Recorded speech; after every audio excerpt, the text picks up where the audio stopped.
Option, तुम ठीक हो ना? आमिर, मैं ठीक हूँ। क्या कुछ हुआ है हमें? क्या? क्या? क्या? जबरदस्त, बम्बास्टिक। अच्छा, बिल्कुल। तुम्हारे लिए सॉरी फील करती हूँ। Very sorry. उठो मारो, उठो उठो उठो, जल्दी उठो। आमिर यही था। उठो उठो उठो। Good morning. Good morning. Good morning.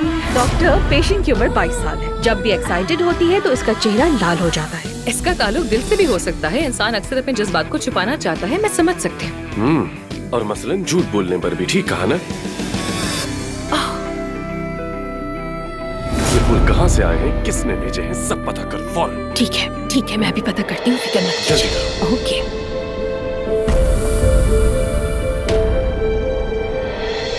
मैं अफसून के पास जा रहा हूँ। उसने हॉस्पिटल के लिए कुछ चीजें मंगवाई हैं, उन्हें फिक्स करेंगे। मशूरा मांगा था तो मैंने हाँ कर दी।